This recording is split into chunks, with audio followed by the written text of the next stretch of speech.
Provinsi Jawa Barat di Kota Bandung gitu. Nah, jadi teman-teman semua insya Allah selama nanti 5 pertemuan ini kita akan sama-sama belajar ini membahas berkenaan dengan latihan ya, lebih ke arah latihan soal tentang UP PPG ini seperti apa. Tadi sempat disinggung juga oleh Pak Andri bahwa ada apa saja nanti di UP itu nanti kita akan bahas lebih lanjut. Ini teman-teman semua, jadi nama saya Agung Maulana. Nanti teman-teman kita bisa lebih jauh lagi keep in touch, bisa lewat WA ataupun kita saling follow Instagram juga nggak jadi masalah ya teman-teman semua. Silakan feel free untuk mau diskusi, mau say hey saja ataupun apa dipersilakan itu teman-teman. Sama dengan teman-teman semua untuk pendidikan sendiri. Saya sebetulnya S1-nya itu adalah pendidikan teknik sipil, teman-teman, baru S2-nya itu di pendidikan matematika. Nah, jadi insya Allah kita akan membersamai teman-teman semua selama beberapa hari ke depan. Kemudian, nah ini yang tadi disampaikan, bahwa yang namanya UP itu ujian tulisnya itu ya ini yang tadi disampaikan bahwa di sini ada SJT situational judgment test, kemudian ada 10 soal itu, kemudian 50 soalnya itu adalah pedagogical content knowledge gitu ya, PCK, yang sebetulnya teman-teman semua pedagogical itu adalah yang teman-teman sehari-hari hadapi gitu, semuanya yang teman-teman di sekolahnya itu masing-masing sudah bisa dilakukan setiap harinya. Cuman memang ini butuh lagi penguatan, butuh penyamaan persepsi lebih ke arah nanti mana sih yang paling tepat jawabannya. Nah itu, jadi sistemnya nanti teman-teman kita akan lebih banyak diskusi gitu ya. Nanti teman-teman silakan kalau ada pertanyaan, ada apapun boleh nanti ditanyakan. Nah, sebelum kita akan mulai ke materi, saya ingin lebih kenal lagi dengan teman-teman semuanya. Kita mau kenalan dulu. Teman-teman pernah dengar ada yang namanya Mentimeter? Sudah pernah menggunakan itu? Sudah ya? Kita akan coba berkenalan dengan teman-teman. Ini namanya, kalau istilah keren dalam kurikulum Merdeka itu asesmen formatif. Nah, kita akan pakai asesmen formatif menggunakan ini. Jadi yang dilakukan teman-teman semua adalah silakan buka browsernya. Di situ yang teman-teman lakukan adalah silakan masuk ke menti.com. Boleh pakai HP silakan, boleh pakai laptop juga dipersilakan. Tidak keluar dari Google Meet ini itu bisa dilakukan. Jadi yang dilakukan silakan masuk dulu ke browsernya menti.com. menti.com, saya tulis di kolom chat. Teman-teman nanti masuk ke linknya menti.com. Setelah itu nanti akan diminta kodenya. Kodenya yang tertera di situ 24709264. Oke, kita coba. Nah,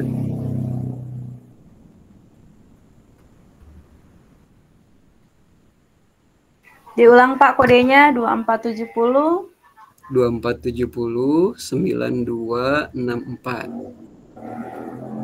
Join Pak ya. Ya. Itu nanti ada beberapa pertanyaan untuk asesmen formatif lebih ke arah kenalan dengan Bapak Ibu, teman-teman semuanya. Oke, ini sudah ada satu yang masuk, 2, 3 langsung.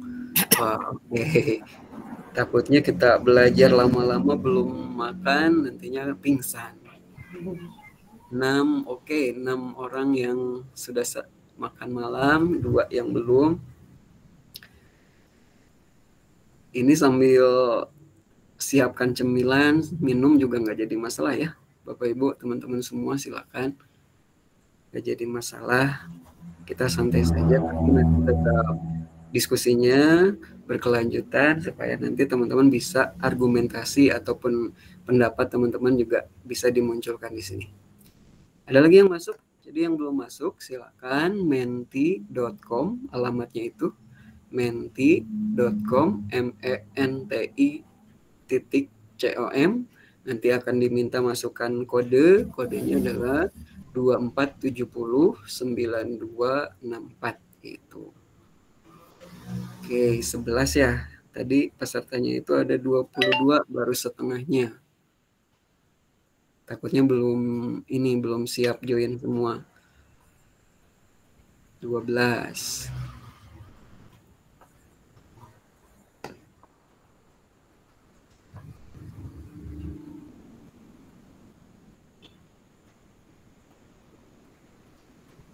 Tiga belas. Oke, sambil nunggu temennya join, kita lanjut ke pertanyaan yang kedua ya. Yang kedua itu, nah silakan.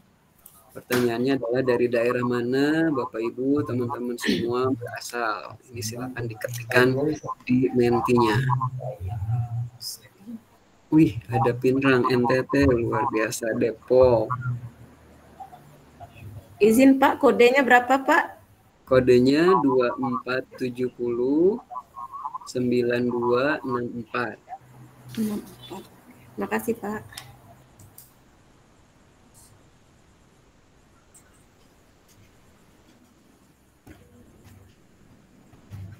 Oh, ternyata jauh-jauh ya. Ada Aceh juga, luar biasa. Ada Manado, Papua, alhamdulillah. Ini ternyata dari ujung ke ujung ada ya. Ada Pak Agung, dari Sabang sampai Merauke. Di Papua berarti di sana udah hampir jam 10 malam nih.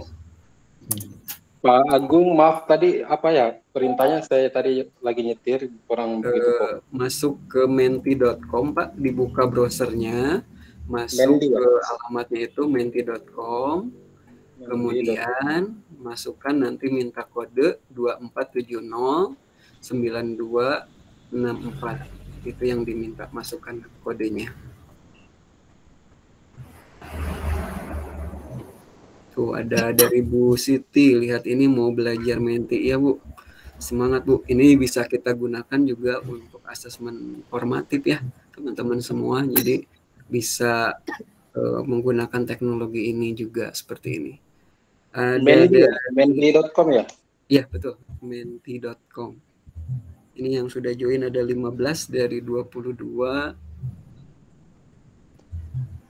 Kok saya nggak bisa masukin ya? 503 service.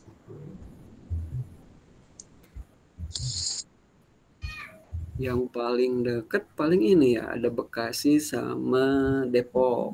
Sisanya ya. Menti ya Pak?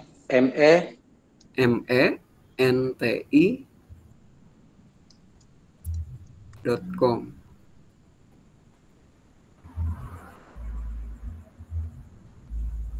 Kodenya Pak?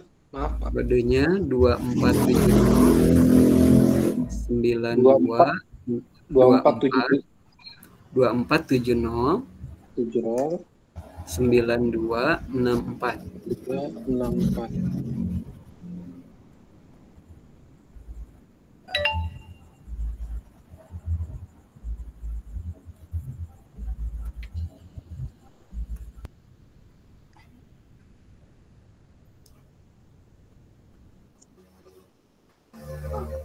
Oke, ini sudah ada 20 orang. Itu yang di NTT di tengah itu berarti jawabannya yang paling banyak gitu. Jadi semakin banyak itu tulisannya akan semakin besar.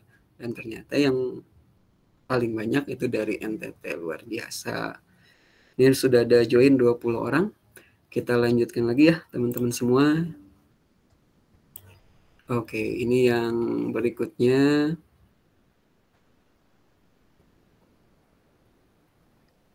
Ini baru 16, 17.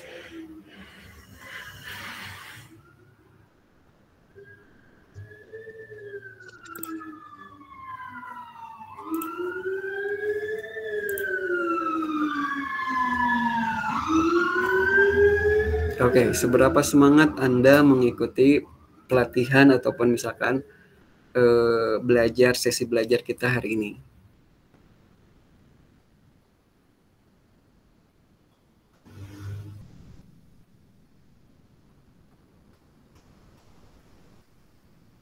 Tiga detik. Wih, luar biasa. Ini keren nih semangatnya, luar biasa teman-teman semua. Satu lagi sebelum kita mulai, ini yang terakhir. Baru 17, kita tunggu sebentar.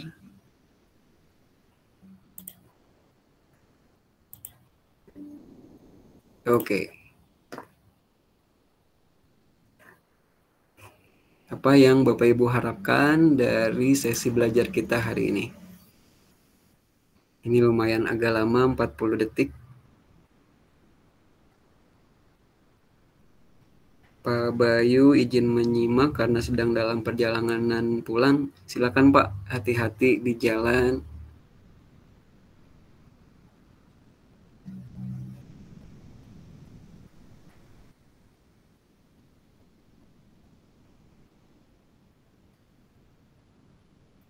Ini lumayan agak lama, silakan teman-teman.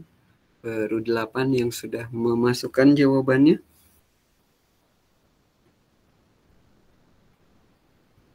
Oke, kita lihat bisa menyelesaikan UP dengan nilai yang baik, lulus UP, mendapat gambaran akan diujikan seperti apa, lolos UP, bekal menghadapi UP, saya dapat mengerjakan soal UP, menambah ilmu, semoga lulus UP, pencerahan soal UP. Ya teman-teman ya, harapannya adalah intinya kita bisa setidaknya bisa lulus UP gitu ya. Ini teman-teman ingin saya cerita juga ke waktu dulu ketika PPG. Jadi kan di situ ada UKM PPG ya. Isinya kan ada UKIN, uji kinerja sama UP. Nah, beberapa teman-teman saya satu angkatan itu di UKIN-nya itu lolos, berhasil beres gitu ya. Tapi kendalanya ada di UP. Jadi mereka harus retake lagi ujiannya. Mudah-mudahan kita bisa sekali take udah bisa lolos ya. Itu yang jadi harapan kita semuanya.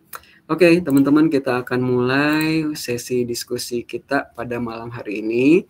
Jadi yang tadi Pak Andri sampaikan, teman-teman feel free untuk nanti menjawab. Kalaupun salah nggak usah khawatir gitu ya, karena ini kita yang namanya belajar nggak apa-apa. Silakan nanti teman-teman bisa jawab. Nanti teknisnya itu saya akan memunculkan beberapa soal. Mudah-mudahan sih cukup waktunya 20 soal itu, tapi kalaupun enggak, kita inginnya itu adalah kualitinya, tidak menyelesaikan 20-nya, tapi satu soal itu pun bisa kita bahas tuntas supaya nanti Bapak Ibu tidak ada masih ada pertanyaan gitu dalam benaknya. Jadi kita akan bahas satu persatu. Jadi nanti teknisnya itu saya akan munculkan satu pertanyaan, kemudian kita akan Bapak Ibu diberikan kesempatan untuk menjawab di kolom chat saja juga nggak masalah. Misalkan nanti satu soal itu muncul, kemudian ada opsinya, tinggal jawab A, B, C, D, atau E gitu ya. Nanti dituliskan saja. Kemudian nanti akan saya berikan kesempatan Bapak Ibu kenapa pilih A gitu ya, kenapa pilih B, dan seterusnya, biar nanti kita diskusikan sampai nanti satu soal itu benar-benar tuntas, semuanya sama satu persepsi seperti itu. Ada yang mau ditanyakan dulu Bapak Ibu sebelum kita mulai untuk pembahasan untuk diskusi soalnya?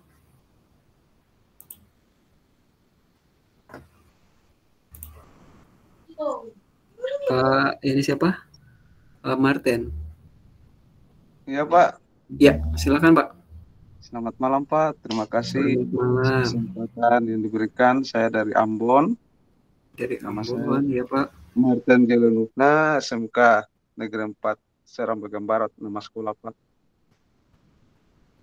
Ya, ini sekedar harapan saya Pak. Saya berharap ya mungkin kita bisa sampai di gambaran seperti uraian itu apa Pak. Demikian, terima kasih. Oke. Iya Pak. Nah, jadi saya share dulu sedikit. Nah, teman-teman semua, tadi yang disampaikan Pak Martin, bahwa nanti inginnya itu kita kan nanti dibagi beberapa hari ya, Bapak Ibu, teman-teman semua. Jadi di sini yang paling banyak bobotnya itu ada di PCK. Nah, ini yang akan kita bahas, bisa sampai 2 hari. Kemudian yang SJT juga bisa 1 hari. Kemudian studi kasus yang uraian juga kita bisa bahas 1 hari. Nanti sisanya kita bisa adakan ini ya, try out gitu ya. Jadi kita bisa ukur kesiapan teman-teman semua untuk sejauh mana gitu. Mudah-mudahan sih siap gitu ya ketika ada UP, soalnya juga tidak terlalu jauh dari yang sudah kita bahas hari ini gitu ya. Terima kasih Pak Martin, nanti insya Allah juga kita akan bahas tentang studi kasus yang uraian ini gitu. Siapa? Ada lagi Bapak Ibu, teman-teman semua?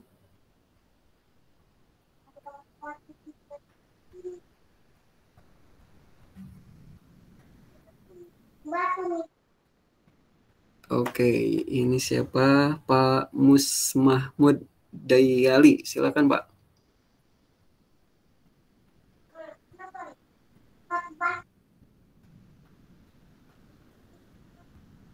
Masih di mute Pak, silakan. Baik Pak. Baik Pak, tadi saya hanya memberikan sedikit mungkin harapan saya secara pribadi, mungkin hampir sama dengan apa yang disampaikan tadi Pak Martin. Mungkin kalau saya pribadi harapannya ya kita mungkin sebisa mungkin kalau bisa kita bahas itu mungkin bisa semua bagian kisi-kisi yang dari UP itu mungkin Pak. Ya Pak. Artinya supaya harapannya ya minimal kita punya bekal nanti dalam menjawab soal UP Pak. Terima kasih. Ya Pak, terima kasih untuk sarannya, idenya. Teman-teman sudah punya kisi-kisi semua? Sudah Pak, alhamdulillah sudah. Sudah, Sudah, oke. Nah, Artinya dari kalau situ nanti teman-teman kita bisa mudah-mudahan ya 5 hari nanti ke depan itu kisi-kisinya kita bahas. Jadi teman-teman nanti juga dimunculkan soalnya itu termasuk kisi-kisinya yang mana gitu ya. Nanti akan bentuknya itu seperti itu. Oke, terima kasih. Ada lagi teman-teman? Silakan.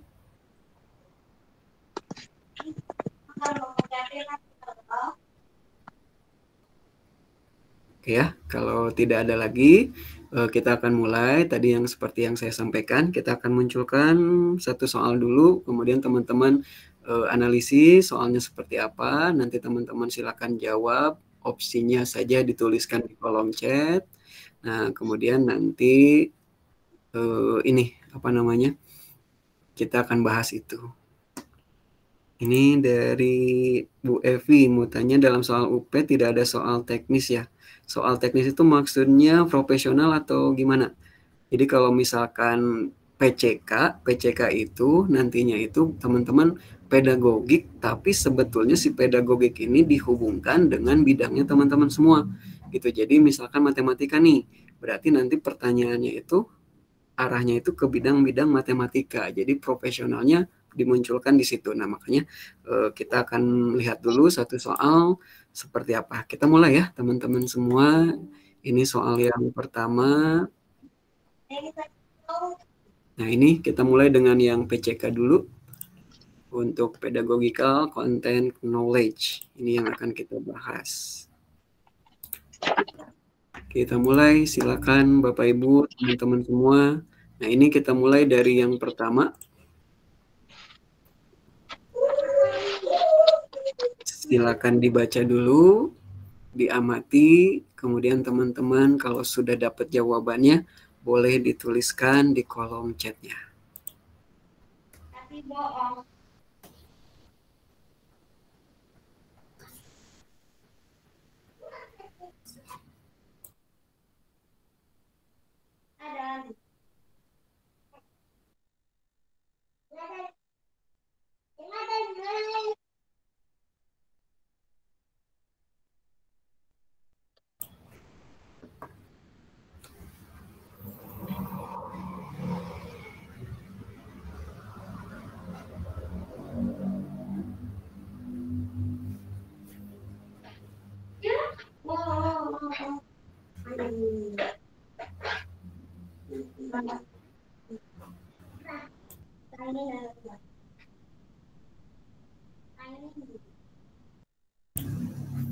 Silakan Bapak Ibu dituliskan dulu jawabannya, nanti kita buka ini ya. Kenapa Bapak Ibu pilih A, B, C atau lainnya?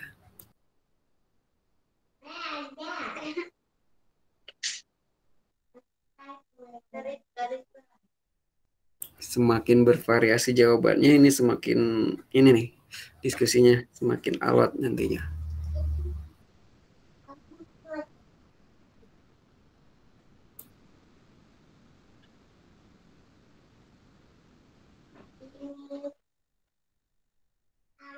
Ada yang menjawab C, E, B, baru 3 nih C, E, B.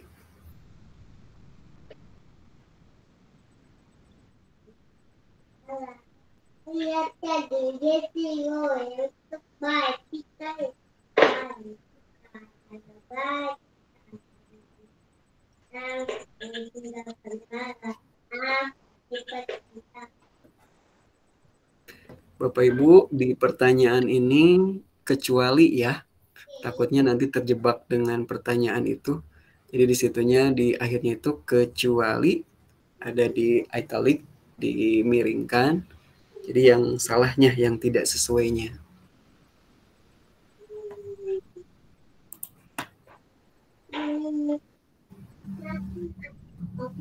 Oke, di sini sudah ada C, E, B.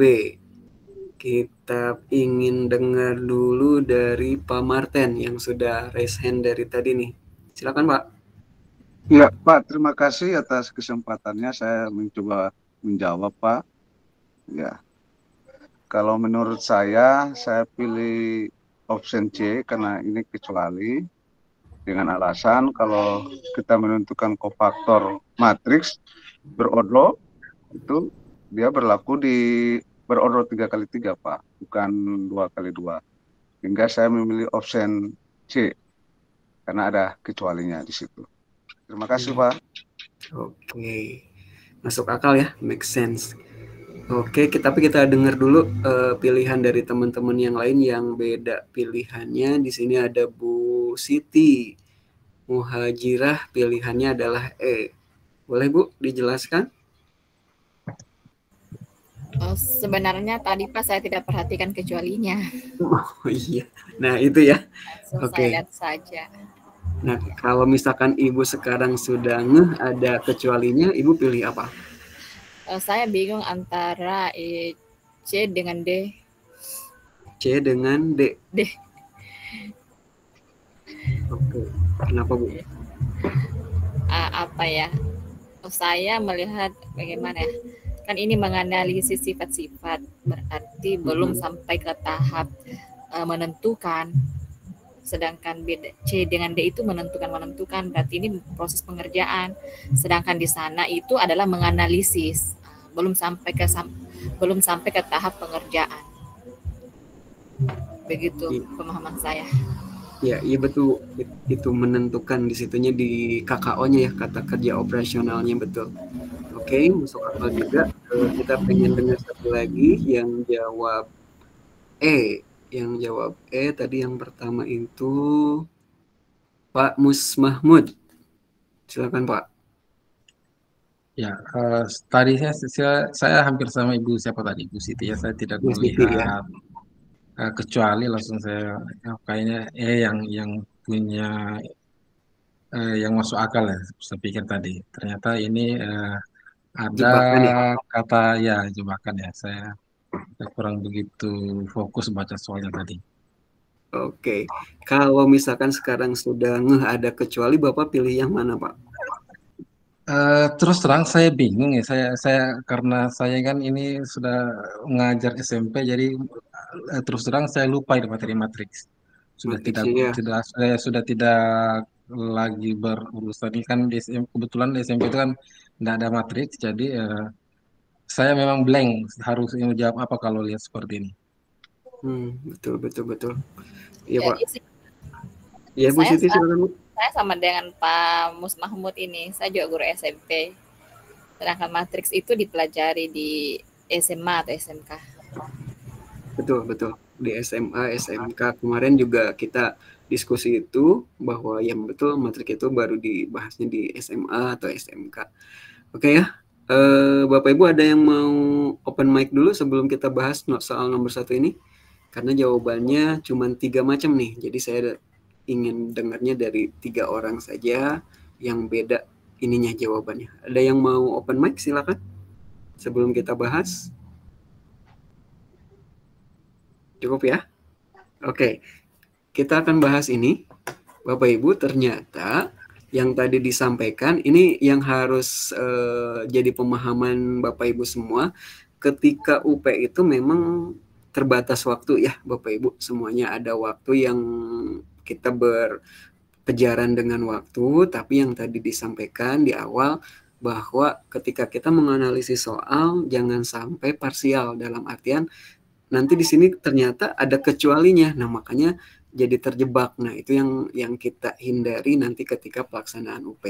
Nah, untuk ininya, nah ini seperti ini Bapak Ibu, teman-teman semua, kita akan bahas ini. Yang jawabannya Pak Marten dan teman-teman yang jawab C ada Bu Rizky, kemudian juga ada Pak Novrianus. Nah, ini jawabannya C itu betul. Kenapa C? Nah, jadi yang pertama ketika kita, ini semua sih ya, dari SD sampai ke SMA, SMK, ketika kita merumuskan indikator, itu minimalnya itu kita harus ada 2 aspek, yaitu tingkat kompetensi dan materi pelajarannya. Nah, kenapa harus pilih C? Semua pilihan jawaban sudah memenuhi unsur kompetensi dan materi pelajaran. Semuanya dari A, B, C, D, dan E.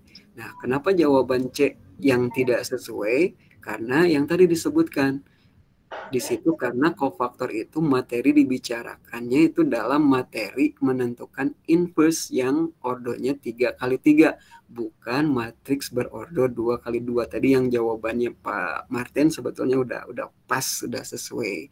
Jadi teman-teman semua, ketika kita lihat di sini, di situ kan dibahasnya itu inverse matrik berordo 2x2 dan 3x3.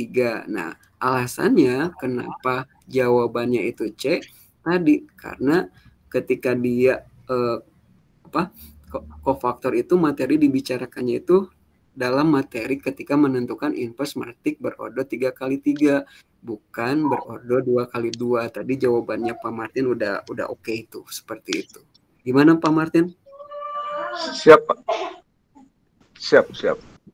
Betul ya. Jadi tadi jawabannya sudah betul. Jadi seperti ini Bapak Ibu. Sekali lagi tenang saja ketika ada soal muncul, analisis, take your time, jangan buru-buru. Kita pilih yang memang kadang kayak gitu ya, kita udah ini ternyata ada kecualinya. Nah, kita kadangkala terjebak di situ. Oke Bapak Ibu, untuk nomor 1 ada pertanyaan dulu. Saya mungkin Pak Agung ya. Ya. Gini, saya memang tadi seperti saya katakan di awal tadi bahwa saya memang agak buta ini kalau sudah materi, karena memang sudah lama sekali saya tidak bersentuhan sama materi matriks. Tadi di awal saya menjawab itu kan saya kurang fokus ada kata kecualinya. Kemudian saya jawab E. Kenapa saya jawab E? Karena kalau saya berpikir begini, maksudnya saya berpikir logika saja. Artinya kalau KD-nya itu ada kata menganalisis, berarti indikatornya mungkin yang saya melihat yang levelnya sama-sama menganalisis itu mungkin bagian E. Saya lihat seperti itu, Pak. Oke. Tadi kita ini kalau tidak ada kata kecuali. Nah, makanya saya menjawab E itu karena mungkin kalau analisis mungkin setara sama memahami seperti itu.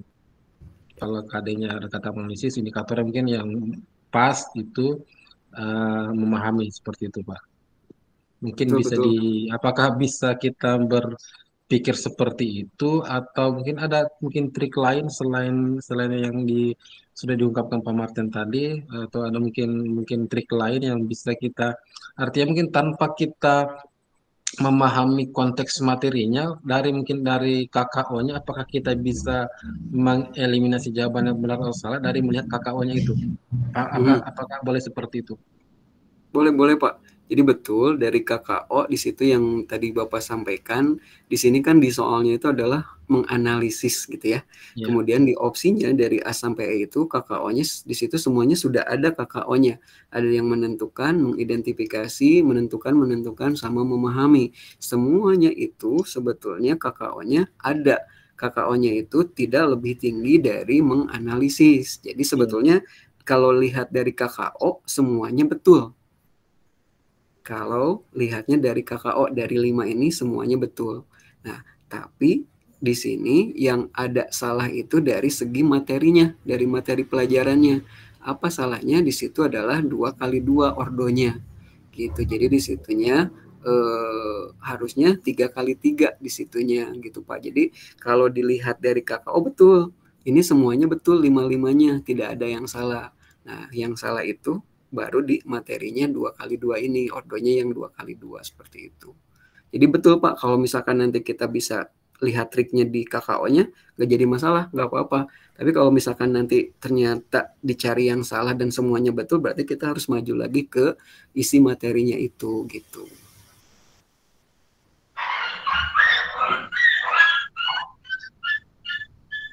Ada lagi Bapak Ibu, teman-teman semua? Pak. Ya, Pak Martin, silakan. Maaf Pak, saya cuma mau tanya apakah nanti kita boleh ambil filenya Pak? Boleh, silakan, boleh. Nanti kita share ya. Iya. Boleh, nanti kita share.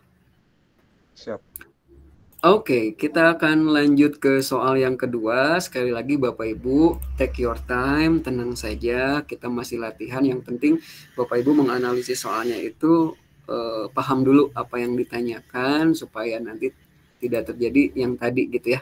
Kita akan mulai soal yang kedua. Nah, ini silakan Bapak Ibu. Tenang saja.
Silakan Bapak Ibu kalau sudah punya jawaban boleh dituliskan di kolom chatnya.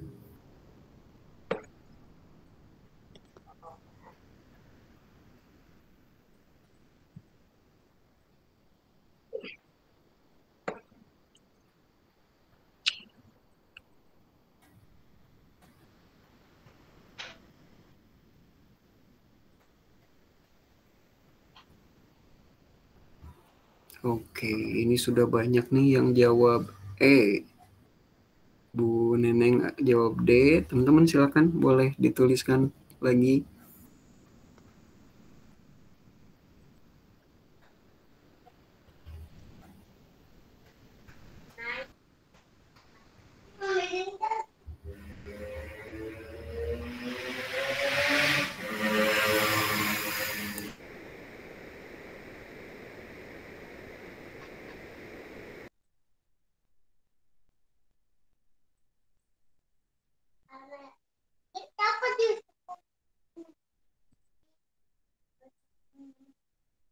Sudah berapa ini? 1, 2, 3, 4, ada 8 orang. Ayo Bapak Ibu, teman-teman semua. Di sini ada 25 orang. Nggak apa-apa Bapak Ibu, teman-teman, kalaupun salah nggak jadi masalah ya. Yang penting kita jawab saja. Kalaupun nanti salah, nanti kita bisa bahas.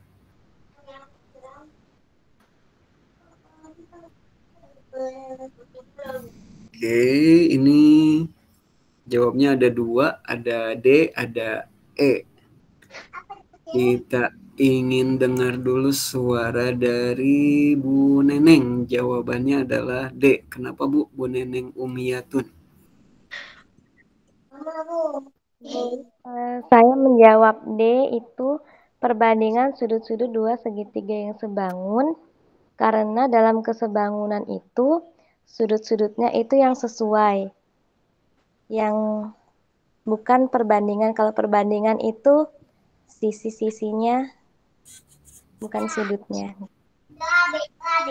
Oh ya, berarti ini ya perbandingan sudut-sudut dua segitiga yang sebangun itu pilihannya. Oke. Kemudian saya ingin dengar dari tadi Pak Martin udah, Pak Mus juga udah, dari Bu Evi Ana jawabannya E. Silakan Bu.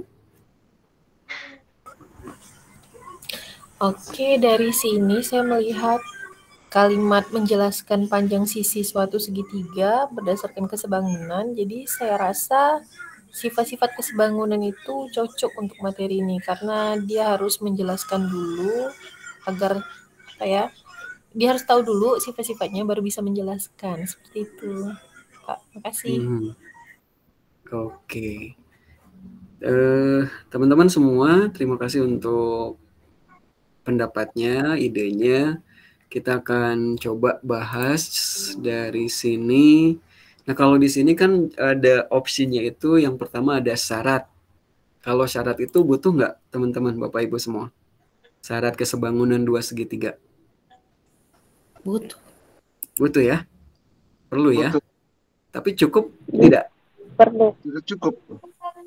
Belum cukup. Dia butuh, tapi belum cukup ke arah untuk menjelaskan panjang sisi segitiga untuk kesebangunan segitiga. Oke. Boleh berpendapat? Ada yang, ya silakan Pak. Ya. Kalau saya memilih option E karena saya berpikir kalau dari syarat, pengertian dan ciri-ciri serta perbandingannya itu kita kurang dalam untuk pengembangan kompetensi menjelaskannya, kurang mendalam. Jadi kalau saya memilih sifat-sifat karena saya rasa itu lebih dalam untuk pengembangan indikator menjelaskan ini. Mungkin itu saja Pak. Oke, tadi Bu Sani juga udah open mic, silakan Bu, boleh. Kalau untuk saya, mengapa saya memilih option E? Karena ketika saya membaca hal yang diketahui di sini kan menjelaskan panjang sisi suatu segitiga berdasarkan kesebangunan dua segitiga. Maka hal yang paling penting itu yang harus diketahui terlebih dahulu yaitu sifat-sifat kesebangunan dua segitiga. Agar supaya ketika mereka bisa mengetahui sifat-sifat itu, maka mereka bisa menjelaskan panjang sisi suatu segitiga berdasarkan kesebangunan dua segitiga. Terima kasih. Ya. Terima kasih Bu Sani. Berikutnya nih teman-teman, sebelum kita buka jawabannya, kalau opsi D sama opsi E, menurut teman-teman mana yang lebih dahulu harus dikuasai atau sebagai prasyaratnya? D apa E harus duluan? E. Ya, sifat-sifat dulu. Sifat-sifat dulu baru kita bisa menentukan perbandingan itu ya. Ya. Oke, jadi betul apa yang teman-teman jawab. Nah, jadi sebetulnya tadi sudah betul jawabannya itu adalah E. Kenapa E? Jadi tadi untuk menjelaskan panjang sisi segitiga itu berdasarkan kesebangunan dua segitiga, maka pengertiannya harus, syarat dan ciri-ciri kesebangunan juga harus, tapi itu tidak cukup. Butuh memang, tapi belum cukup. Peserta didik harus bisa mempelajari sifat-sifat kesebangunan. Baru setelah sifat-sifat kesebangunan dua segitiga, dia bisa menjelaskan panjang sisi segitiga itu ya, berdasarkan kesebangunan 2/3. Jadi betul nih teman-teman, banyak yang jawab E, yang D juga sebetulnya itu lanjutannya setelah sifat-sifat baru nanti ke perbandingannya seperti itu. Oke, silakan. Ada yang memberikan pendapatnya boleh untuk soal nomor 2 ini? Dipersilakan Bapak Ibu. Clear ya, aman ya? Pak Agung mungkin saran saja mungkin. Ya, silakan Pak. Kalau karena kita kan mengerjakan soal itu nanti kan kita dibatasi oleh waktu. Jadi mungkin kalau Pak Agung memberikan soal mungkin diberikan timer, artinya kalau bisa itu jangan dari membaca soal hingga menjawab itu tidak lebih dari 1 menit mungkin. Oke. Artinya Dari supaya Bapak kita Ibu belajar karena memang kita mengerjakan soal itu dikejar waktu dan banyaknya soal itu dan waktu yang terbatas ya. Artinya kita harus siap mengerjakan soal itu minimal 1 soal tidak lebih dari 1 menit dari baca hingga menjawab mungkin Pak. Oke, sekedar saran saya Pak. Makasih. Setuju ya Bapak Ibu, teman-teman semua, 1 soal kita batasi dari muncul soal sampai Bapak Ibu menjawab di kolom chat, kita batasi berapa menit? 1 menit?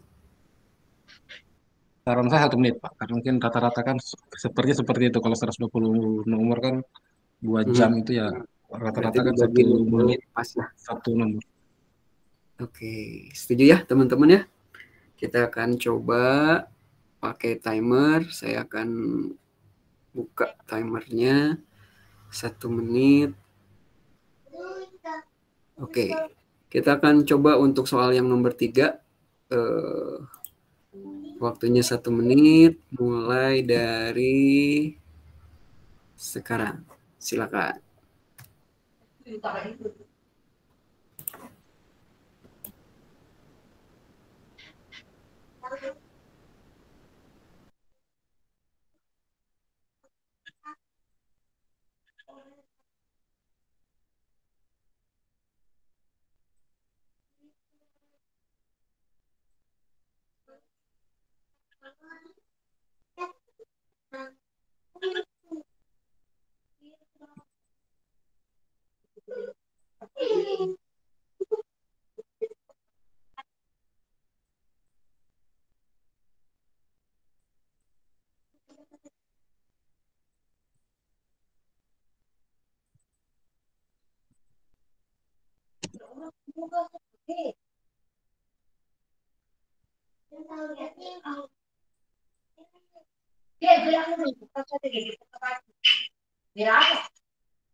Ya, Bapak Ibu, ini soal yang nomor 3. Nggak apa-apa, Bapak Ibu silakan kalau masih ada yang mau menuliskan jawabannya dipersilakan dituliskan.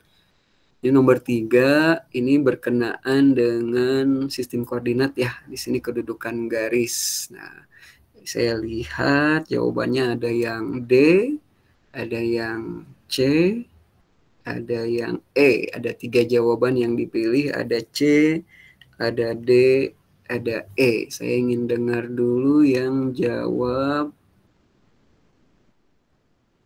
Oke, Pak Martin, silakan Pak. Ya, terima kasih Pak atas kesempatan. Pak Martin D ya, jawabannya D. Oke, Pak. Saya pilih jawaban D Pak, karena menurut saya ini kan peserta didik dirangsang untuk tidak sekedar diberitahu tapi mencari tahu. Dengan adanya lembaran kerja terstruktur, peserta didik tidak hanya belajar diberitahu tapi mencari tahu apa yang menjadi indikator dalam pembelajaran saat itu. Terima kasih Pak. Ya, terima kasih Pak Martin. Kita lanjut dulu ke Bu Ida Ayu Putu. Jawabannya C. Silakan Bu. Baik Pak, terima kasih atas kesempatannya. Saya memilih itu karena saya fokusnya di sini menentukan kedudukan garis yang sejajar dengan sumbu X. Berarti fokusnya itu bahwa mengetahui itu garis yang sejajar dengan sumbu X, sehingga saya melihat di situ yang ada itu yang sesuai, saya pilihnya C. Ya, berarti kalau sejajar sumbu X, dia tegak lurus sumbu Y gitu ya, Bu ya? Oke, masuk akal juga. Pak Mus, silakan Pak Mus. Saya tadi lihat seperti ini, artinya kan di soal ini kedudukan garisnya sejajar sumbu X. Dan pilihannya itu artinya yang kalau sejajar sumbu X itu kan berarti sama saja dengan tegak lurus terhadap sumbu Y. Betul ya, berarti sepakat dengan... Iya, artinya sejajar sumbu X kan sama saja dengan tegak lurus sumbu Y. Kalau saya lihat seperti itu. Betul ya, sepakat dengan Bu Ida Ayu tadi jawabannya. Saya ingin dengar satu lagi yang jawab E. Ada Bu Neneng. Bu Neneng silakan Bu. Sama Bu Evi juga. Baik, tadi saya menjawab E, saya kurang fokus. Saya ubah lagi jawabannya jadi C, Pak. Oh, boleh. Ya, Sama C ya. karena kalau posisi tegak lurus terhadap sumbu Y, berarti kan dia mendatar, berarti sejajar dengan sumbu X. Gitu. Ya, oke. Berarti sama alasannya dengan Bu Ida dan Pak Mus. Bu, tadi siapa? Bu Evi Ana, boleh Bu? Jawabannya E, kenapa?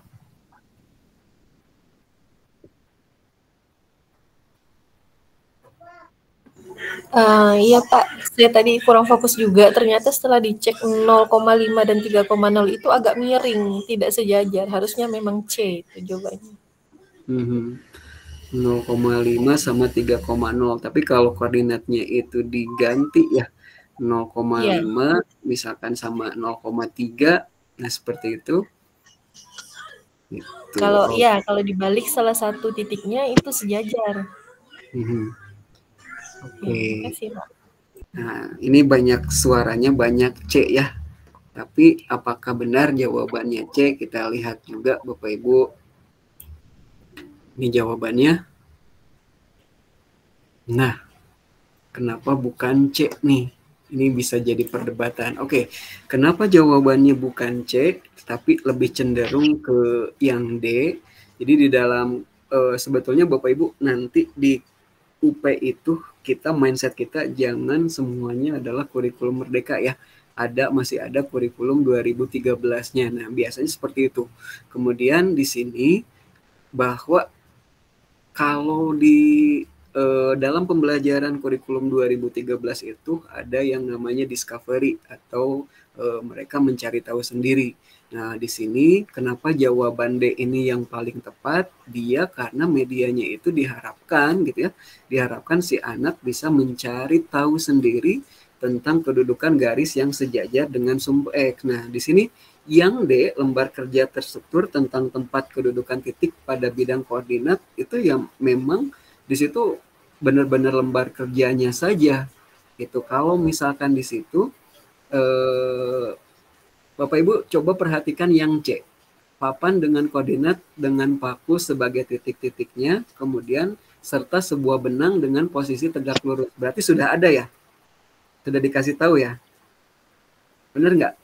Benar nggak? Itu sudah dikasih tahu sama gurunya bahwa di sini misalkan ada koordinat dengan paku-paku, kemudian gurunya menarik garis dengan benang, di situ dia tegak lurus terhadap sumbu Y, artinya dia sejajar dengan sumbu X, tapi sudah ada.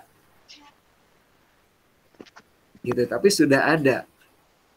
Sama halnya kalau misalkan kita menggambarkan di diagram Cartesius, kemudian digambar yang sejajar dengan sumbu X, gitu, sama seperti itu, cuman beda medianya saja, sudah dikasih tahu oleh gurunya. Betul nggak kalau yang C?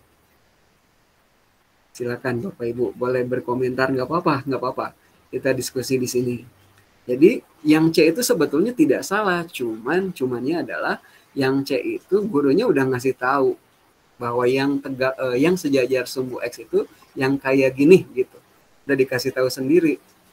Meskipun medianya udah keren ya medianya itu sudah real, ada melalui paku kemudian lewat benang, nggak gambar lagi, tapi memang dia tidak ada discovery-nya, tidak mencari tahu, tapi sudah dikasih tahu oleh gurunya bahwa yang sejajar sumbu X itu seperti ini gitu. Meskipun medianya bukan media gambar tapi berupa benda seperti itu. Gimana Bapak Ibu? Ini seru nih yang ini nomor 3 nih. Nanti semakin seru lagi, Pak. Iya. Bu Ida silakan Bu. Boleh. Baik, begini ya, apa namanya? Kalau saya melihat soal itu, pikiran saya itu sih tidak sampai ke sana, bahwa tujuan dari pembelajaran itu untuk siswa itu menemukan sendiri. Pemikiran saya pertama itu bahwa kita memberikan kegiatan pembelajaran itu yang bisa menunjukkan bahwa siswa itu bisa menentukan, sehingga kita perlu media untuk memandu. Pikiran saya ke sana, bukan pikiran saya bahwa kegiatan pembelajaran ini mengharuskan siswa menemukan sendiri. Sehingga kenapa saya pilih C? Karena saya ke sana arahnya, sehingga saya juga ketika sudah dikatakan seperti itu, ya memang betul dia akhirnya ke D, karena dari arahannya tadi itu bahwa ternyata soal itu merujuk bahwa bagaimana siswa itu untuk menemukan sendiri. Nah, kalau misalnya pikirannya langsung ke sana, ya mungkin bisa langsung pilih D. Tapi kan pikiran saya tidak terbuka ke arah sana. Kalau melihat soalnya modelnya gini gitu loh. Terima kasih, Pak. Oke, terima kasih Bu. Insight-nya bagus nih. Pak Noprianus, silakan Pak. Baik, terima kasih atas kesempatan yang diberikan. Sebelumnya selamat malam untuk kita semua. Selamat malam Pak. Baik, tadi saya juga sama dengan teman atau jawabannya D, karena memang ketika dilihat yang pertama itu yang digunakan itu slide, kedua video pembelajaran, ketiga papan, kemudian papan itu sama sudah disampaikan oleh Pak Agung sendiri, kemudian yang terakhir itu adalah kertas menilah. Dan saya memilih D itu dengan salah satu alasan, lembar kerja itu bisa disiapkan sendiri oleh siswa dan juga cara kerjanya terstruktur. Terstruktur dalam hari ini ada pembimbing dari guru ke siswa, sehingga dengan cara model seperti itu yakin pembelajaran untuk indikator terus bisa cepat tercapai. Baik, itu mungkin dari saya. Terima kasih. Saya kembalikan. Iya, terima kasih Pak Novianus. Jadi dia penemuan terbimbing gitu ya. Jadi tetap ada terstruktur, cuman memang anak tetap dilibatkan. Bu Sani silakan Bu. Oke, terima kasih atas kesempatan. Memang tadi saya di awal saya yang memilih yang C. Itu kalau tidak saya salah, saya yang kedua memilih jawaban C. Nah, ketika saya menganalisa kembali soal ini, ternyata saya keliru dengan jawaban C. Tapi saya belum ganti jawaban di kolom chat. Karena ketika saya analisa kembali soal ini, clue-nya ada di bagaimana siswa itu menentukan. Berarti di sini kita harus memikirkan bahwa siswa itu harus menemukan sendiri kedudukan garis yang sejajar dengan sumbu X. Nah, mungkin karena sudah malam dan tidak teliti dalam membaca soal ini, makanya saya langsung memilih jawaban C. Karena ketika dianalisa kembali soal ini, clue-nya itu ada di kata menentukan kedudukan garis. Sehingga ketika ada clue itu, maka jawaban yang tepatnya adalah jawaban yang D. Itu mungkin hanya sedikit sharing dari saya. Terima kasih. Berarti kata kuncinya di situ ya Bu, menentukan gitu ya, di situ. Kata kuncinya ada di situ. Sebagai indikatornya. Iya. Pak Mus, silakan Pak Mus. Ya, baik, terima kasih. Mungkin ini soal yang mungkin di strukturnya cukup bagus ya. Artinya kan mungkin kalau saya tadi melihatnya begini, artinya saya mungkin kalau ini kan kata indikatornya kan menentukan itu kalau menurut saya itu kan paling tinggi C3 ya. Nah, sementara kalau di discovery itu kan mungkin C4 ke atas ya, C4 C5 mungkin atau di atas C4 lah, di atas minimal C4.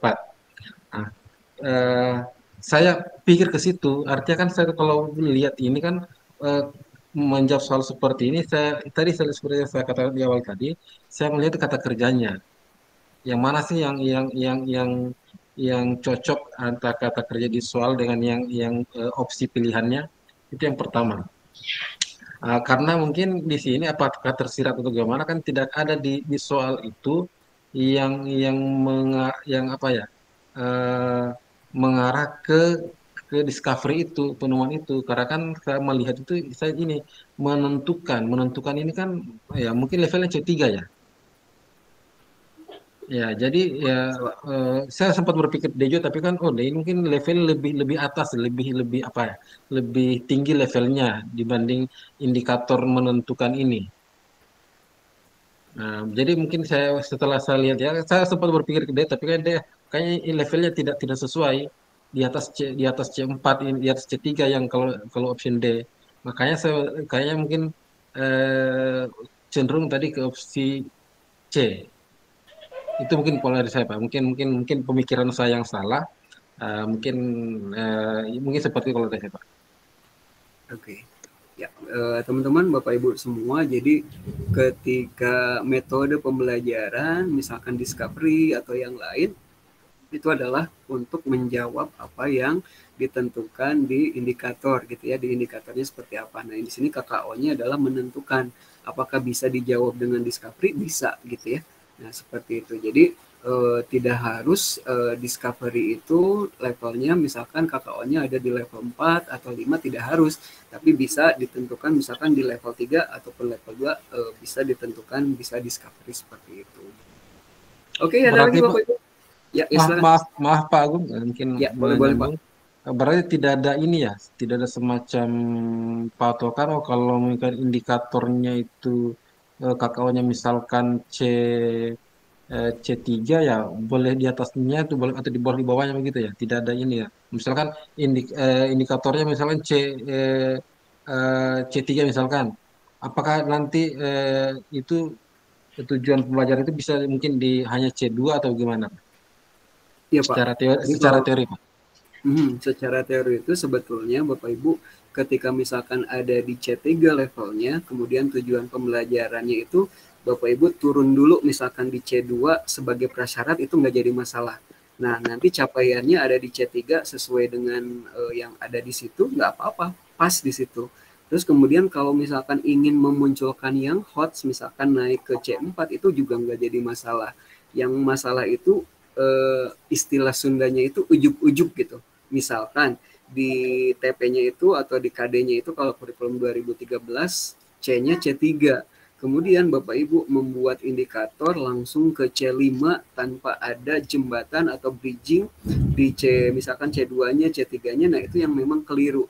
Harusnya misalkan kita di KD atau di TP-nya itu misalkan nanti ada C3 gitu ya. Maka Bapak Ibu membuat indikatornya atau tujuan pembelajarannya itu nanti bridging dulu, misalkan prasyaratnya di C2 dulu, naik ke C3, ingin memunculkan HOTS, misalkan ke C4 itu nggak jadi masalah. Tidak langsung ujuk-ujuk, misalkan langsung ke C5, seperti itu. Itu boleh seperti itu, Pak.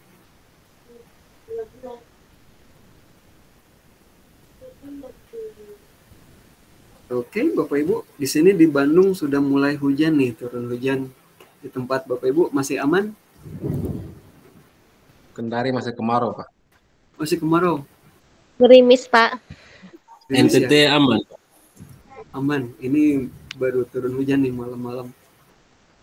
Oke, Bapak Ibu, kita siap lagi nomor 4. Mohon dianalisis, dibaca dengan seksama, baru nanti silakan tuliskan jawabannya di kolom chat. Soal nomor 4 mulai dari sekarang.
Bapak nanti aku mati loh.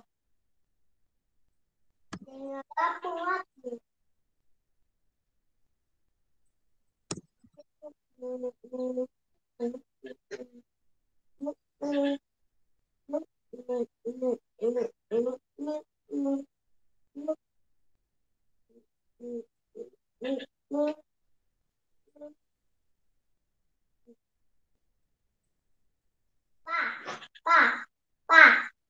Papá. Saya nonton materi. Mata siapa? Mata merah. Mata.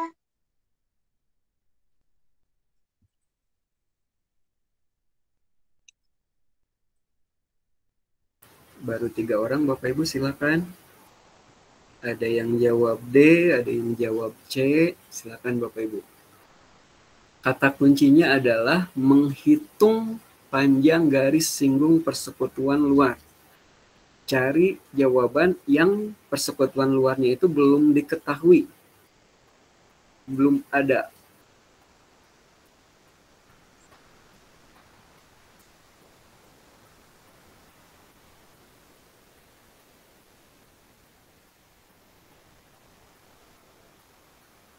Oke, 2 orang jawab D, 2 orang jawab C. Imbang nih.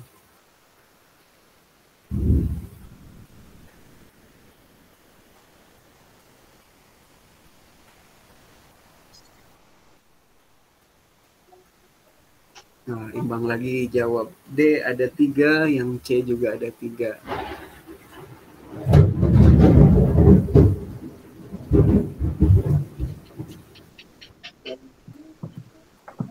Oke, di sini ada yang komen baru. Saya ingin dengar dulu jawaban dari Bu Wiwi Warliatin. Jawabannya C. Kenapa pilih C, Bu? Di sini saya melihat bahwa 8 buah roda gitu kan dililit, berarti itu menentukan melilit roda itu kan menentukan panjang garis singgungnya. Begitu. Ya, oke. Terima kasih, Bu. Kemudian ada yang C, ada yang D.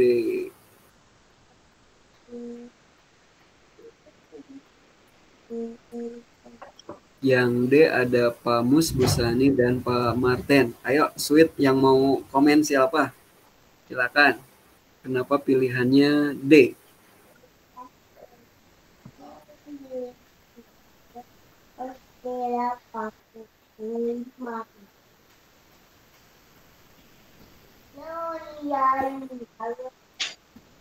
Pak Marten, Pak Mus, atau Bu Sani boleh? Kenapa jawabannya D? Kalau, aduh, sepertinya saya salah ketik ini. Harusnya C sepertinya. Harusnya apa, Pak? Harusnya C, karena kalau Harusnya yang C. A, B, dan itu kan tidak menjawab indikator itu. Artinya Sudah yang dikasih ditanya tahu kan, ya? iya, artinya tidak menjawab indikator kan. Kalau yang saya sepakat sama di Ibu siapa tadi, Wiwi ya, bahwa Wiwi, ya. kalau tali yang melilit roda itu kan sama dengan garis singgung persekutuan luar, Pak. Ya. Jadi saya kira yang paling tepat itu C, karena A, B, D, E itu tidak menjawab indikatornya dari soal itu. Betul. Ya, kira gitu. Ya. Oke, apalagi kalau E gitu ya. E itu lebih teoritis lagi ya. Itu bukan indikatornya, bukan menentukan ini. Bukan menghitung. Udah salah, udah kelihatan salah yang E. Nah, oke, Bapak Ibu, teman-teman semua, ternyata jawabannya itu adalah betul C. Nah, kenapa C?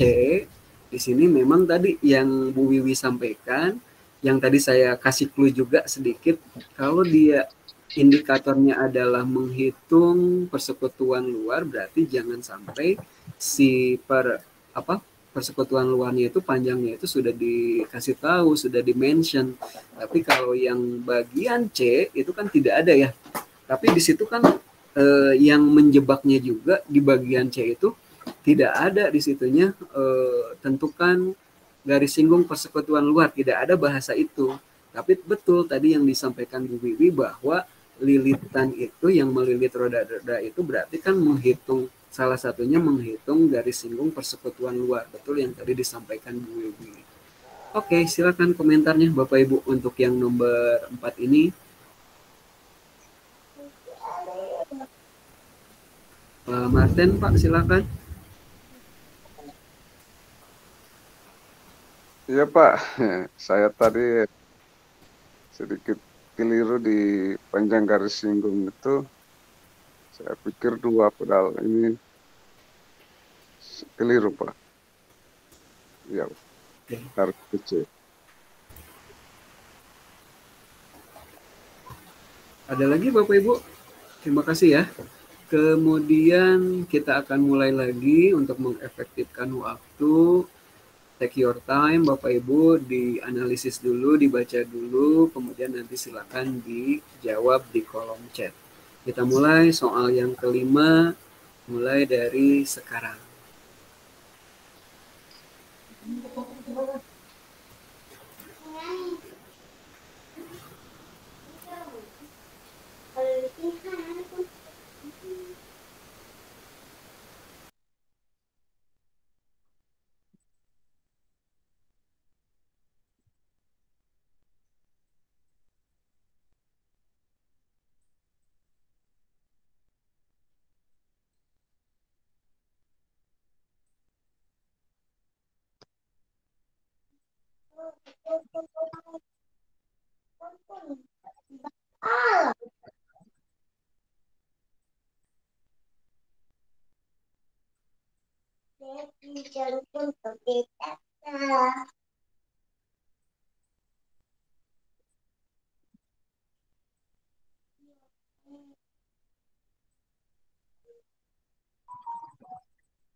Baru 4 nih, 5 sekarang. Silakan Bapak Ibu.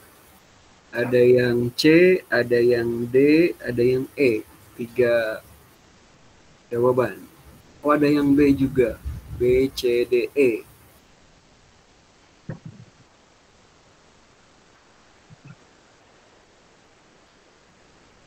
Bapak Ibu, saya kasih clue sedikit.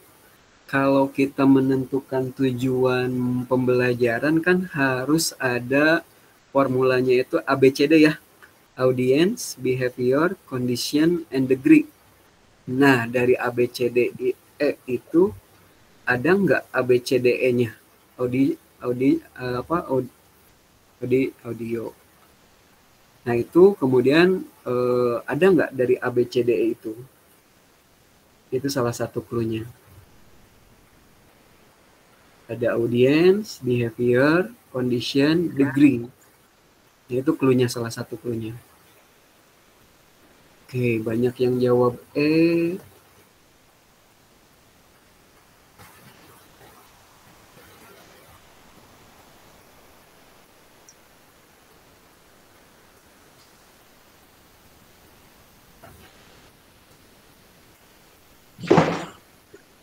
Nah, Bapak Ibu, saya akan coba bantu sedikit. Kalau kita menulis atau menentukan tujuan pembelajaran kan biasanya diawali dengan audiensnya ya. Misalkan peserta didik dapat atau siswa dapat. Jadi diawali dengan si subjek pembelajarnya, siswanya atau peserta didiknya. Nah, kalau kita lihat dari A, B, C, D, E di situ sebetulnya sudah bisa diminimalisir nih jawaban yang salahnya. Dimunculkannya kan di situ ditanyakan tujuan pembelajaran yang paling tepat. Jadi yang harusnya itu adalah pertamanya muncul siswa atau peserta didiknya dulu. Siswa dapat atau peserta didik dapat, nah itu yang harusnya muncul pertama kali. Oke, di sini sudah banyak yang menjawab. Kita ingin dengar suaranya dari Pak Randy Andika nih baru menjawab nih. Pak Randy silakan Pak, jawabannya adalah E. Oke, terima kasih Pak Agung. Ya seperti yang tadi Bapak bilang itu harus ada ABCD-nya ya. Mungkin secara keseluruhan ada audiensnya, ada itunya, yang paling lengkap sih antara A sama E. Karena ada dengan diskusi dengan cara apa, ada siswanya, ada menentukan hasil kali dengan menggunakan apa. Mungkin itu kali ya Pak ya. Oke. Silakan ada yang boleh berkomentar lagi jawabannya. Silakan Bapak Ibu, open mic-nya.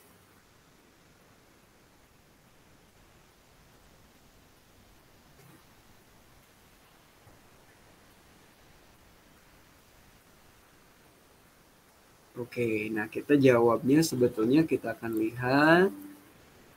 Nah, ini Bapak Ibu semua yang nomor 5 di sini yang tadi saya sampaikan bahwa ketika menyusun tujuan pembelajaran itu harus ada formulanya ABCD, audience, behavior, condition, and degree. Nah, penulisan ini harus ada semuanya.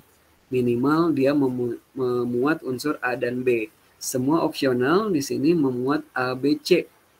Nah, semua options di situ kan ada ya, ABC-nya, audiensnya ada, siswa. Behaviornya ada gitu ya. Kemudian conditionnya juga ada.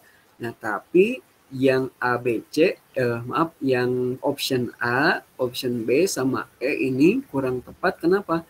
Karena di situ tidak sesuainya komponen behavior dan condition. Contoh misalkan dengan cara diskusi. Nah, itu kan diskusi itu berarti apa? Apanya? Conditionnya ya.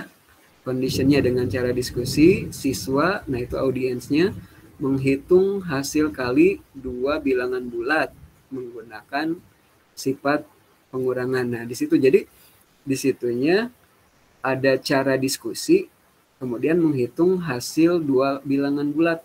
Nah, itu yang memang agak rancu. Nah, sebenarnya Bapak Ibu, teman-teman semua yang memungkinkan itu ada di jawaban antara C sama D. Kenapa C sama D? Di situ karena dia urutannya sudah betul. Siswa dapat apa? Siswa dapat menggunakan apa? Nah, itu C sama D itu pilihannya beda-beda tipis. Jawabannya itu hampir betul dua-duanya. Nah, terus kenapa dia pilih yang C? Kenapa? Karena jawaban D itu tidak sesuai dengan indikator yang ada. Nah, kita lihat balik lagi di situ indikatornya adalah menjelaskan dan melakukan operasi hitung bilangan bulat dan pecahan dengan memanfaatkan berbagai sifat operasi. Kita akan lihat ya. Kita fokusnya di yang C sama D. Fokusnya di yang C sama D. Kenapa yang D tidak sesuai dengan indikator yang ada? Kita lihat. Siswa dapat menggunakan sifat asosiatif penjumlahan bilangan bulat dalam menyelesaikan suatu permasalahan. Sesuai nggak Bapak Ibu? Kira-kira menurut Bapak Ibu semuanya?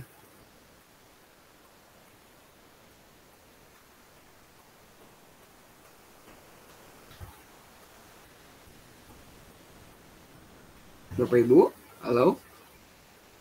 Kenapa jawaban D itu tidak sesuai dengan indikator yang ada?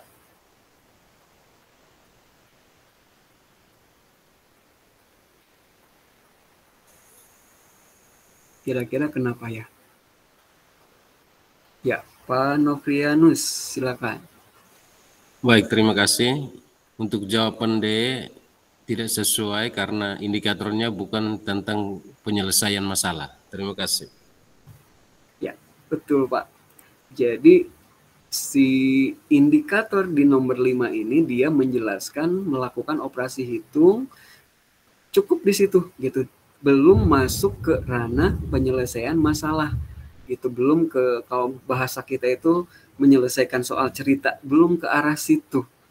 Hanya menghitung, menjelaskan dan melakukan operasi hitung, hanya seperti itu. Nah, jadi yang C dan D itu sebetulnya mirip-mirip, dua-duanya hampir betul. Kenapa D tidak sesuai?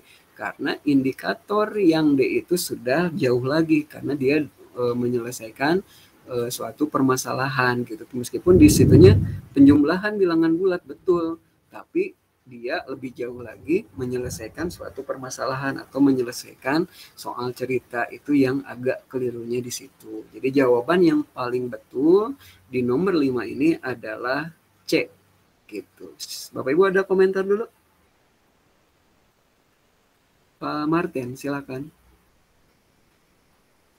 Baik, terima kasih Bapak Ibu. Kalau saya lebih fokus pada audiensnya.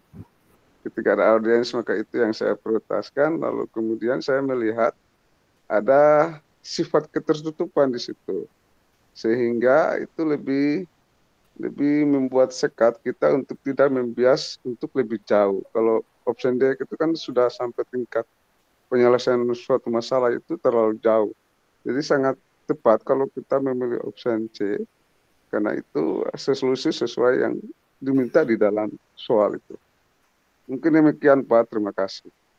Iya, terima kasih Pak Martin, Bapak Ibu. Ini diskusinya semakin malam, semakin asik juga. Cuman memang karena kita keterbatasan waktu, jadi nanti Bapak Ibu, teman-teman semua melalui Pak Andri untuk pembahasan soal ini, bahasannya nanti akan di-share ke Bapak Ibu semuanya ya. Gitu ya, karena memang kita terbatas waktu. Sekarang pukul 20.59, tinggal 1 menit lagi sebelum kita akhiri untuk sesi yang hari ini. Ada yang mau disampaikan Bapak Ibu untuk pertemuan berikutnya, baiknya seperti apa dan lain sebagainya, boleh silakan Bapak Ibu. Ya. Boleh saya Pak? Pak Martin silakan Pak.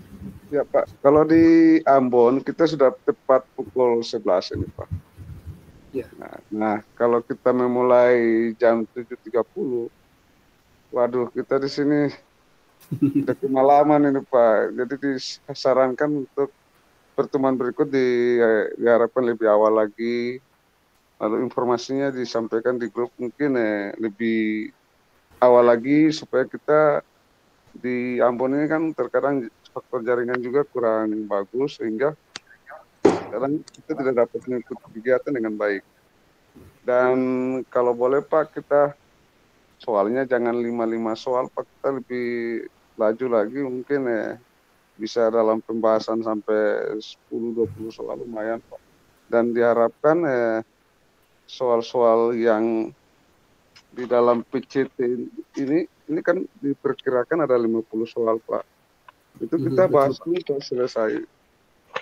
Tinggal diperkaya-perkaya, tambah uraian, tambah dengan 10 soal SJT itu Pak. Supaya kita lebih mapan lagi, karena di soalnya diulang-ulang. Jadi kalau 5 soal ini kita terlambat Pak. Maaf. Terima kasih Pak. Ya Pak, terima kasih untuk masukannya, nanti kita dipertimbangkan juga. Berikutnya Pak Noprianus, silakan Pak. Baik, terima kasih. Kalau dari saya mungkin ada beberapa yang sama dengan Bapak Ibu yang sudah sampaikan. Mungkin yang pertama waktu. Kalau bisa waktu kita untuk memulai meeting ini kalau bisa sebelum jam 7.30. Artinya karena ini kami Bapak Ibu guru kami yang membutuhkan dan kami menunggu waktu dari Pak Agung. Jadi waktu kalau bisa dimajukan lagi supaya kalau bisa kita jangan sampai kelarutan malam. Yang berikut yang berhubungan soal terkait ini hari atas kita membahas soal sampai yang 5 nomor atau 5 soal. Jadi contohnya kayak satu kali pertemuan kalau seandainya rencananya kalau sampai 10 atau belasan nomor itu soalnya lebih bagus. Nah kalau memang pembahasannya tidak sampai situ, tidak sampai yang ditargetkan, contohnya kalau satu kali pertemuan 15 soal atau 20 soal, kalau tidak sampai situ, mungkin sebentar filenya bisa dikirim dan kami bisa belajar mandiri, dalam hal ini bisa lihat contoh dindim jawaban, dan ketika ada pertemuan yang berikut mungkin kita bisa saling diskusi sebelumnya. Baik, mungkin dari saya itu, terima kasih, saya kembalikan. Iya, terima kasih Pak Noprianus. Jadi kita bisa flip classroom ya namanya. Jadi Bapak Ibu diberikan dulu materi, nanti di room ini lebih banyak diskusinya ya gitu. Jadi supaya bahasan soalnya lebih banyak lagi. Oke, terima kasih Pak. Berikutnya Pak Mus, silakan Pak. Ya Pak, saya pada dasar hampir sama dengan yang disampaikan Pak Noprianus. Maksud saya mungkin Pak Agung mungkin kalau bisa mungkin menyiapkan soal yang lebih banyak.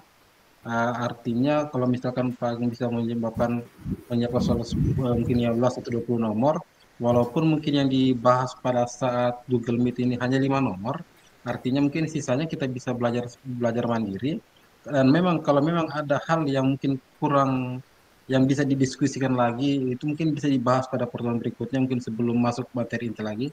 Mungkin itu lebih baik Pak. Mungkin terima kasih Pak. Mudah-mudahan bisa diakomodir Pak. Terima kasih. Ya, siap Pak. Nanti Bapak Ibu materinya akan dari Pak Andri, melalui Pak Andri di-share ke grup Bapak Ibu semuanya. Oke, Bapak Ibu, ada lagi?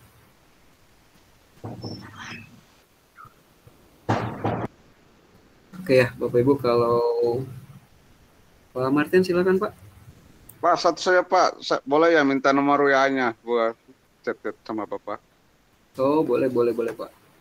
Ya Pak, terima kasih Pak. Saya tulis di kolom chat ya.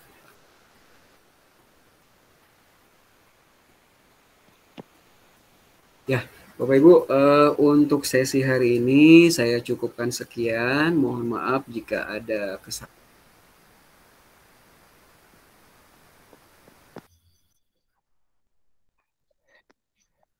Baik, Pak Agung masih lanjut.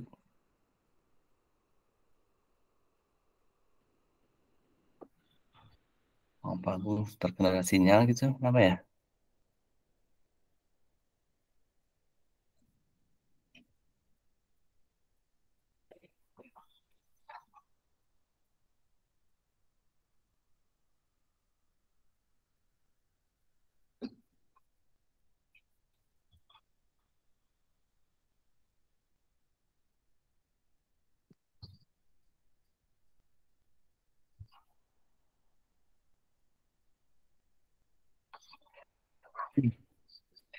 Baik, Ibu Bapak sekalian, nampaknya Pak Agung terkendala dengan sinyal ya.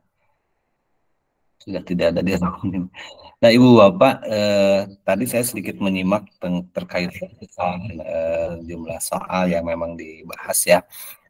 Kalaupun di pertemuan pertama ini agak sedikit lambat sih nggak apa-apa, karena memang mungkin belum bertemu dengan ritmenya gitu ya. Di bahasa Inggris juga biasanya begitu, kalau misalkan pertemuan pertama itu lambat gitu, karena memang harus mengetahui juga ritme dari pembahasan soal yang dilakukan gitu. Kemudian juga pertemuan kedua biasanya sudah menemukan jalannya nih, alurnya sudah terbiasa gitu kan. Kalau tadi kan kita juga berkenalan dulu, jadi ya kalau agak lambat sedikit nggak masalah. Mudah-mudahan di pertemuan yang kedua itu nanti bisa bisa lebih banyak lagi soal yang dibahas gitu. Nah, kemudian juga terkait pedagogi, ya itu tadi contoh-contoh soalnya sedikit seperti itu. Nah, untuk yang PCK, nah kami pun masih mengenerate ya, mencoba mencari tahu informasi lanjutan terkait soal-soal yang memang yang akan keluar di kategori PCK ini yang lebih realnya itu seperti apa gitu. Tapi kalau misalnya untuk pedagogi content knowledge-nya seperti itu, karena materinya, knowledge-nya itu kan pengetahuan ya tentang pedagogi gitu. Nah, kemudian juga kontennya itu yaitu tadi materi pelajarannya matematika. Nah, kemudian digabungkan untuk kalau mengajarkan matematika suatu materi ini pedagoginya seperti apa. Nah, kemudian tadi Ibu Bapak banyak yang terkecoh ada yang kecualinya kan ya gitu ya. Nah, ini sebagai tips juga nih jadi sebelum menjawab soal itu teliti dulu gitu. Kalau bisa sih baca sampai selesai gitu ya. Tapi kalaupun misalkan sudah yakin ada jawabannya ya jawab langsung boleh.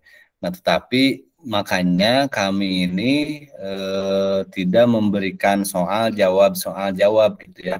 Bisa saja sebetulnya saya kasihkan saja ini contoh soalnya ini jawabannya ini gitu kan dengan Pak Agung itu. Nah, tapi kan karena ada sesuatu yang ingin dipahami lebih jauh ya contohnya itu karena jangan sampai ini kejadian salah jawab soal gitu karena yang ditahunya itu alfabet jawabannya pilihannya ya A, B, C, D-nya saja. Nah gitu jadi ketika menjawab soal nomor 1 karena yang dipelajarinya dikiranya soal yang dipelajari ini yakin keluar 100% pada saat itu gitu ya. Nah, ternyata kan tidak seperti itu. Nah, jadi kami ini inginnya Ibu Bapak ini memahami karakter soal gitu. Jadi kemudian juga alur soal yang keluar itu biasanya seperti apa. Gitu. Terus jawaban yang dibahas pun kan tadi seperti itu ya harus punya alasan yang kuat gitu. Kenapa menjawab pilihan itu supaya kita saling membuka informasi saja karena kan bisa jadi saya dan Pak Agung ini bukan berarti sumber jawaban yang paling benar tapi kami hanya membantu proses belajar Ibu Bapak saja gitu cuma kami punya dasar untuk memberikan jawaban yang benarnya seperti apa. Tadi permohonan maaf dari Pak Agung karena memang di Bandung sedang hujan deras ya jadi sinyalnya terganggu. Itu Ibu Bapak silakan sebelum ditutup mungkin ada yang mau dikonfirmasi terlebih dahulu saya persilakan. Ingin saya stop recordingnya dulu. Nanti hasil rekamannya pun saya bagikan private ya bagi Ibu Bapak yang khusus di